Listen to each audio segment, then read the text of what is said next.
সৌম্যর মুখোমুখি রেহান। রূপাই রেহান একসাথে চৌধুরী নিবাসে যেয়ে নিজের কাজে লেগে পড়ে। রেহান ম্যানেজারকে চৌধুরী বাবুর নাতনি সম্পর্কে জিজ্ঞেস করে কি হয়েছে। তখন ম্যানেজার বলে ছোটবেলায় মা মারা গেছে, আর উনি তো মা ভক্ত ছিল, তাই চলে যাওয়াটা মেনে নিতে পারেনি। মানসিক সমস্যা হয়েছে, কিছু খাবার খায় না, সারাক্ষণ রুম অন্ধকার করে বসে থাকে। তখন রেহান নিজে দেবীর পছন্দের রান্না করে তার রুমে যেয়ে চারিদিকের পর্দা সরিয়ে ঘরটাকে আলোকিত করে খাবার খেয়ে নিতে বলে।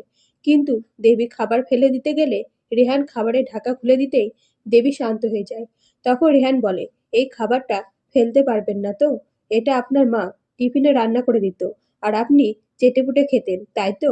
তখন দেবী নিজের রুম থেকে বেরিয়ে চলে যায়। এদিকে রূপায় ড্রাইভারের পোশাক পরে নাতির সামনে আসতেই ছেলেটি বলে, মেয়ে ড্রাইভার? এতদিন ছেলে ড্রাইভারে তো কিছু করতে পারলো না, দেখা যাক মেয়ে ড্রাইভার কি করে। মেয়েরা তো আবার প্লেন চালাচ্ছে। তখন রূপাই বলে, আমি ড্রাইভারই ভালো করি, আমার সাথে একদিন যেয়ে দেখুন, আমার পাকা হাত। এই বলে অ্যাটিটিউড দেখিয়ে চলে গেলে নাতি বলে, মেয়েটা অ্যাটিটিউড দেখিয়ে চলে গেল। অন্যদিকে রূপাই বাড়ি থেকে বেরোতেই যাবে, তখন সৌম্যর গলা পেয়ে নুকিয়ে পড়ে আর দেখে চৌধুরী বাবুর চিকিৎসার জন্য সৌম্য বাড়িতে এসেছে। তাই বলে, নার্সবাবু কোথায়? কি জানি, নার্সবাবু হঠাৎ করে বেরিয়ে এলে তো সব শেষ, সৌম্য সব জেনে যাবে। এইভাবেই চিন্তা করতে থাকে। সেই সময় চৌধুরীবাবুর চিকিৎসা করার পর চৌধুরীবাবু বলে, নাতনির জন্য নার্স পেয়েছি, তবে ছেলে নার্স। তুমি একবার নার্সের সাথে কথা বলে নেবে, সব বুঝিয়ে দেবে। তখন সৌম্য বলে, ঠিক আছে, নার্সকে ডাকুন।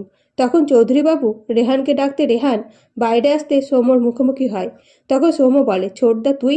তখন চৌধুরীবাবু বলে, চেনো নার্সকে? তখন সৌম্য বলে, ভালো করে চিনি, আমার দাদা, ওকে তো ব্ল্যাকলিস্ট করে দেওয়া হয়েছে। তবে কি রেহান কাজটা করতে পারবে না? অবশ্যই কমেন্ট করে জানাবেন আপনাদের মতামত। ধন্যবাদ।